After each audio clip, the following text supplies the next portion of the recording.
కొన్ని పెట్టుబడులు తెలంగాణకు వస్తే తెలంగాణలో పెట్టుబడులు పెడతామని పూర్తిగా ఒప్పుకున్న తర్వాత ఆ ప్రాజెక్టులను గుజరాత్కు తరలించకపోయారు. ఎక్కడైతే కేంద్ర ప్రభుత్వం తన విచక్షణ అధికారాన్ని ఉపయోగించి రాష్ట్రాలకు చేయాల్సిన పనులు, రైల్వే లైన్లు కానీ, నేషనల్ హైవేస్ కానీ, మెట్రో విస్తరణ కానీ, మూసీ నది లాంటి కీలకమైన ప్రాజెక్టులు కానీ, సాగునీటి ప్రాజెక్టుల్లో జాతీయ ప్రాజెక్టులు కానీ ఏ ఒక్కటి కూడా తెలంగాణ రాష్ట్రానికి ఇవ్వలేదు. గుజరాత్ కు సబర్మతి నది రివర్ ఫ్రంట్ కు నిధులు ఇస్తారు, ఉత్తరప్రదేశ్ కు గంగా నది రివర్ ఫ్రంట్ కు నిధులు ఇస్తారు, ఢిల్లీకి యమునా నది రివర్ ఫ్రంట్ కు నిధులు ఇస్తారు, కుంభమేళాకు 1000 కోట్ల రూపాయలు ఉత్తరప్రదేశ్ కు నిధులు ఇస్తారు.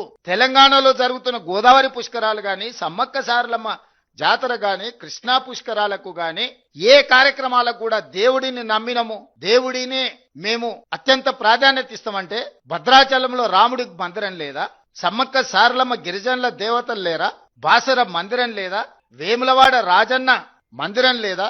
వీటికి ఏమైనా ప్రత్యేకంగా కిషన్ రెడ్డి గారు, బండి సంజయ్ గారు మీరు ప్రాతినిధ్యం వహిస్తున్న ప్రాంతాలలో ₹1 అయినా కేంద్రం నుంచి నరేంద్ర మోడీ గారు ఒక ప్రత్యేకమైన ప్యాకేజ్ మనకిచ్చిండు, ఈ 12 సంవత్సరాలలో ఈ నిధులు తెచ్చినామని ఏదైనా చెప్పగలరా?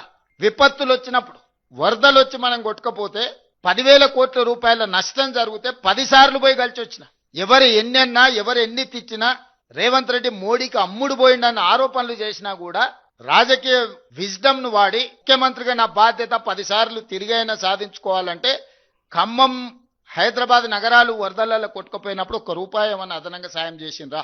ఏ ప్రాజెక్టుకైనా 20 సార్లు తిరిగి వరంగల్ ఎయిర్పోర్ట్, ఆదిలాబాద్ ఎయిర్పోర్ట్ తెస్తే భూసేకరణ మన మీదనే పెట్టిండ్రు. 100 కోట్లు నేను నిధులు ఇచ్చి భూమి సేకరించి భూమి వాళ్ళకి ఇచ్చిన.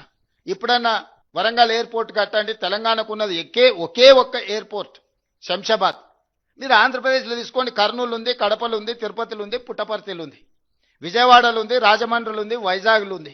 ఇంకా నిన్నమన్న అదనంగా ఒక పక్కనున్న ఆంధ్రప్రదేశ్లో 7-8 ఎయిర్పోర్ట్లు ఉన్నాయి, కర్ణాటకలో మహారాష్ట్రలో అసలు లెక్క పెట్టనన్ని ఎయిర్పోర్ట్లు ఉన్నాయి. మొత్తం తెలంగాణ రాష్ట్రానికి ఉన్న ఏకైక ఎయిర్పోర్టు శంషాబాద్ ఎయిర్పోర్టు, ఉన్నం బేగంపేట ఎయిర్పోర్టును కూడా మూసేపించిండ్రు. ఇంత పెద్ద తెలంగాణ రాష్ట్రము ఇంత ఆదాయాన్ని కేంద్ర ప్రభుత్వానికి ఇస్తున్నప్పుడు కిషన్ రెడ్డి గారు, బండి సంజయ్ గారు 12 సంవత్సరాలల్లా మీరు ఒక్కసారైనా ఈ తెలంగాణ రాష్ట్రాన్ని అత్యంత వేగంగా అభివృద్ధి చేద్దాము, దీనికి మేము మోడీ దగ్గర నిధులు తెస్తామని మీరు ఏదైనా బాధ్యత తీసుకున్నారా?